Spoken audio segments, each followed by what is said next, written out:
Assalamualaikum warahmatullahi wabarakatuh. Perkenalkan, kami dari kelompok 3 bab 2 ingin menyampaikan materi tentang alam pikir manusia dan perkembangannya. Perkenalkan, nama saya Dia Putra Pratama dengan NPM 2021 1450 Perkenalkan, nama saya Andina Mawar Putri dengan nomor NPM 2021 14 5009 7. Perkenalkan, saya Siva Selina dengan nomor NPM 2021 14 50 12 55. Materi pertama yang akan disampaikan oleh Saudari Andira kepadanya dipersilakan. Manusia bersifat unik. Manusia adalah makhluk ciptaan Tuhan yang paling sempurna. Tetapi apakah manusia adalah makhluk terkuat dan paling berkuasa atas makhluk lainnya seperti hewan dan tumbuhan, saling tergantung dan saling membutuhkan? Ada beberapa sifat unik manusia. Di antaranya, yang pertama ada manusia makhluk kuat atau lemah bandingkan dengan hewan dan tumbuhan. Yang kedua ada manusia makhluk lemah tetapi punya kelebihan yang menjadi kekuatan seperti akal budi atau pikiran dan kemauan yang kuat, atau punya senjata dan peralatan untuk menaklukkan hewan-hewan itu. Akal pikiran dan kemauan kadang tak sejalan. Terkadang akal pikiran bisa mengendalikan kemauan, tetapi kadang akal pikiran mengikuti kemauan. Pembahasan selanjutnya akan dibacakan oleh Jaya Putra. Definisi rasa ingin tahu. Menurut Kemendikbud dalam Salam dan Teguh 2012 ayat 39, rasa ingin tahu adalah sikap dan tindakan yang selalu berupaya untuk mengetahui lebih mendalam dan meluas dari sesuatu yang dipelajarinya, dilihat dan didengar. Gaby mau ngapain? Enggak, Gaby cuma mau lihat isinya aja. Maaf Gaby, tapi Buaya nggak izinin orang lain buat lihat isi kopernya. Emangnya kenapa? Ada apa ini? Ibu dengar dari luar sepertinya seru sekali. Ini Bu, Gaby mau lihat isi kopernya. Iya Tante, tapi Ayah nggak ngebolehin Gaby buat lihat isi kopernya. Oh, itu. Jadi gini Gaby, koper ini kan isinya barang-barang pribadi punya ayah dan tante. Jadi nggak semua orang boleh lihat. Oh, seperti itu ya Tante. Maaf Tante, Gaby nggak tahu kalau nggak sembarangan orang bisa membongkar barang milik orang lain.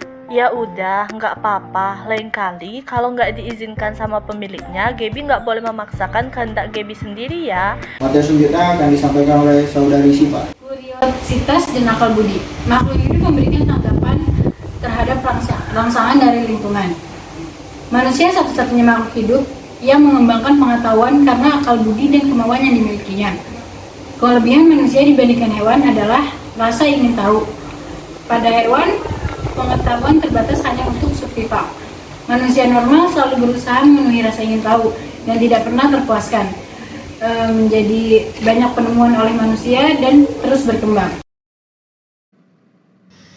Ibu, aku ingin berbicara sebentar. Iya, ada apa nak? Aku berencana mau latihan sepak bola dengan teman-teman aku, Bu, besok. Tumben sekali kamu bermain sepak bola. Memang ada acara apa ya nak? Aku berkeinginan untuk mengikuti lomba dalam rangka 17 Agustus, Ibu. Oh, seperti itu. Ya udah, ibu akan mendukung ide dan keinginanmu.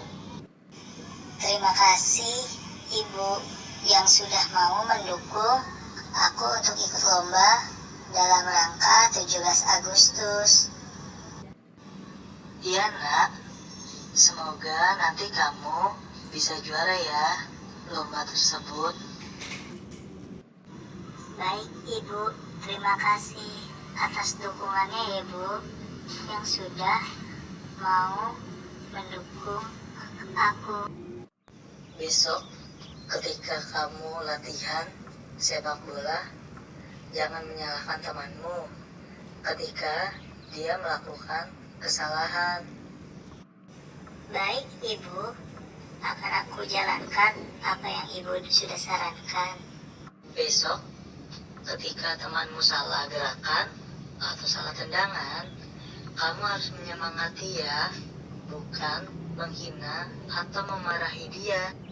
Seperti apa Ibu contoh kata-kata untuk menyemangati temanku di saat nantinya dia melakukan suatu kesalahan? Ayo, kamu bisa melakukannya tersebut. Pasti kamu bisa kok. Kamu cuma butuh mencobanya lagi. Itu harusnya kata-kata yang kamu akan ucapkan ketika temanmu melakukan kesalahan. Baik, Ibu. Terima kasih ya Bu atas sarannya. Aku jadi bisa paham nantinya ketika temanku melakukan kesalahan esok hari. Nah, besok kamu memakai baju apa ya? Apa sudah disiapkan? Belum ada Ibu kostumnya, karena aku akan memakai baju sekolah olahraga aku saja. Coba kamu cari terlebih dahulu bajumu. Terus kamu siapkan untuk besok ya. Ini Ibu, bajunya sudah ketemu. Ibu, aku bingung. Kan biasanya pemain sepak bola ada nomor punggungnya. Ini baju aku nggak ada. Bagaimana ya Ibu? Coba kamu cari bahan yang ada di rumah ini yang bisa kamu gunain untuk menjadi nomor punggung kamu. Ibu, aku ketemu lakban. Lakban ini kayaknya bisa untuk menjadi nomor punggung aku. Wah, kamu kreatif banget ya. Dari benda di sekitar kamu bisa gunakan dengan sekreatif kamu. Kamu hebat. Iya dong Ibu, anak Ibu. Ya udah Ibu, aku mau membuat nomor punggung di baju aku dulu ya. Wah, ternyata anakku Rafael ini sudah banyak perubahan ya. Dari tahapan perkembangan ini ada 4 aspek yang sudah terlihat perubahannya, aspek berpikir, perasaan, sosial, dan fisik. Tapi aspek-aspek tersebut apa sudah sesuai ya dengan usia anakku yang 9 tahun ini? Materi selanjutnya akan disampaikan oleh Jaya. Perkembangan dan pikiran manusia. Perkembangan pikiran manusia. Perkembangan pola pikir mempengaruhi sifat-sifat manusia atau sifat pribadi maupun sifat sosial. 1. Semakin modern perkembangan ilmu, hampir sebagian kebutuhan manusia dapat terpenuhi dengan mudah, praktis, dan cepat. Mempengaruhi sifat manusia menjadi semakin individualistik atau merasa tidak membutuhkan bantuan orang lain dalam segala aktivitasnya. Yang kedua, semakin maju dalam pikiran manusia, semakin cepat dewasa atau pengaruh lingkungan global yang sangat kuat. Rasa ingin tahu menyebabkan alam pikiran manusia berkembang. Perkembangan alam pikiran manusia dapat ditinjau dari aspek-aspek berikut. A. Aspek zaman atau zaman purba sampai sekarang. Sejak zaman purba, manusia menghadapi berbagai masalah. Rasa ingin tahu untuk memecahkan masalah, juga tentang fenomena-fenomena yang ada atau gempa bumi, gunung meletus, gerhana matahari, dan lain-lain. Menghasilkan banyak jawaban. Tetap kemudian muncul masalah-masalah baru seperti alam pikiran manusia berkembang sampai sekarang. Yang kedua, berkembang melalui penelitian sendiri, bertanya pada orang lain, dari mulut ke mulut, alam pikiran berkembang. Yang ketiga, pengetahuan ini terkumpul dan diwariskan dari generasi ke generasi atau bahasa sebagai alat komunikasi. Yang B, sebagai kehidupan manusia atau bayi sampai akhir hayat. Yang A, alam pikiran bayi dari hari ke hari akan mengalami perkembangan atau mengamati lingkungan dengan menyelidiki sendiri atau bertanya pada orang-orang di sekitar. Yang B, rasa ingin tahu anak melemah jika orang-orang di sekitar malas menjawab rasa keingintahuan si anak. Perkembangan alam pikiran anak terlambat. Perkembangan alam pikiran dapat disebabkan karena rangsangan dari luar atau tanpa dorongan dari dalam atau rasa ingin tahu. Misalnya orang yang tinggal di daerah banjir. Materi selanjutnya disampaikan oleh Saudari Gira. Perkembangan alam pikir manusia. Manusia rasa ingin tahu rahasia alam, tetapi sering tidak terjawab. Manusia kuno. Apakah pelangi itu? Jawabannya selendang bidadari. Mengapa gunung meletus? Jawabannya yang berkuasa marah. Pengalaman baru yang merupakan kombinasi antara pengalaman dan kepercayaan disebut mitos. Cerita mitos adalah legenda. Alam pikir manusia. Mitos dapat diterima orang pada saat itu karena keterbatasan penginderaan dan penalaran serta hasrat ingin tahu yang perlu segera dipenuhi. Kemajuan zaman, pengetahuan dan metode pemecahan masalah secara ilmiah. Metode ilmiah. Puncak pemikiran mitos zaman Babilonia 700 sampai 600 Masehi. Alam semesta itu seperti ruang setengah bola dengan bumi datar sebagai lantainya, dengan langit dan bintang-bintang sebagai atapnya.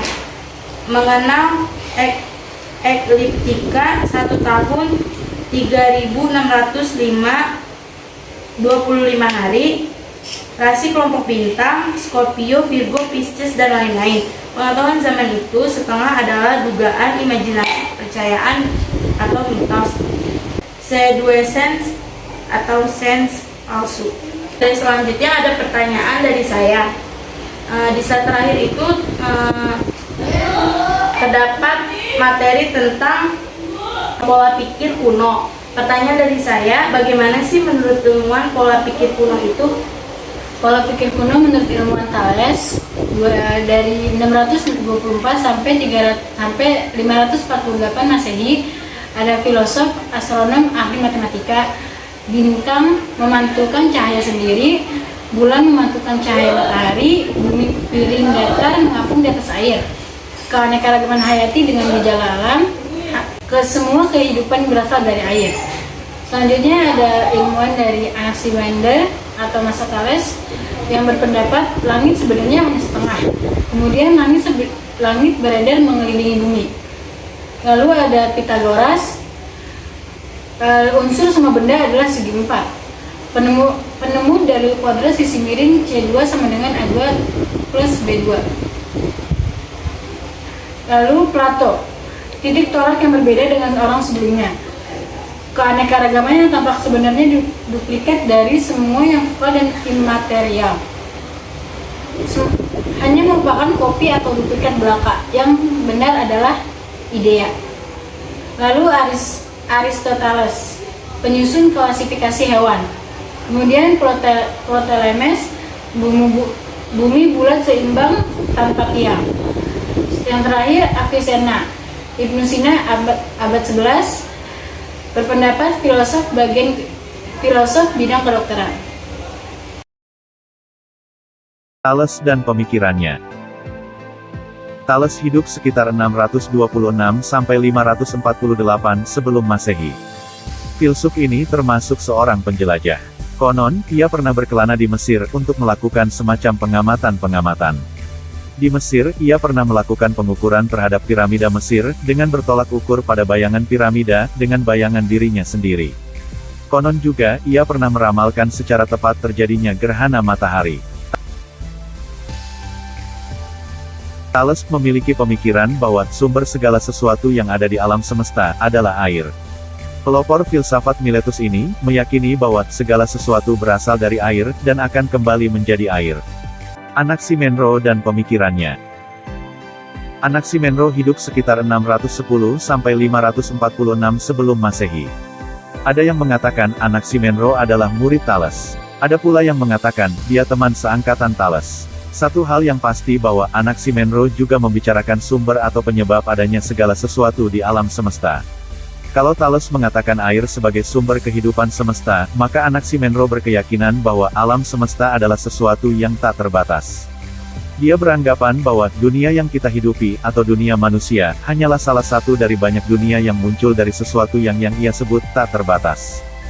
Filsuf ini juga beranggapan bahwa sumber dari segala yang tercipta di alam semesta adalah yang tak terbatas tersebut. Lalu apa yang ia maksud tak terbatas? Anaximandro berpandangan, zat yang merupakan sumber segala benda, pastilah sesuatu yang berbeda dari benda-benda yang diciptakannya. Menurutnya, segala ciptaan pastilah terbatas. Akan tetapi, sesuatu yang muncul sebelum dan setelah benda ciptaan tersebut, pastilah sesuatu yang tak terbatas. Konsep tak terbatas Anaximandro, bukanlah bertuju pada Tuhan, atau Sang Pencipta, sebagaimana menurut keyakinan agama-agama. Tak terbatas, selaku sumber pengada benda-benda yang tercipta menurut Anaximandro, maksudnya ialah, segala benda yang terdapat di alam semesta, tercipta karena sifat yang terkandung dalam benda-benda, saling berperang satu sama lainnya. Maka dari itu, setiap benda mengandung zat lain yang bukan ciri khasnya. Misalkan, air hujan, berasal dari gumpalan awal yang mencair. Awan, dihasilkan dari penguapan air, akibat panas matahari. Uapan air yang menggumpal menjadi awan, sebenarnya terbentuk oleh udara. Dengan demikian, Anaximandro tidak mematok salah satu unsur sumber pencipta benda, sebagaimana Thales, yang mematok air sebagai sumber segalanya.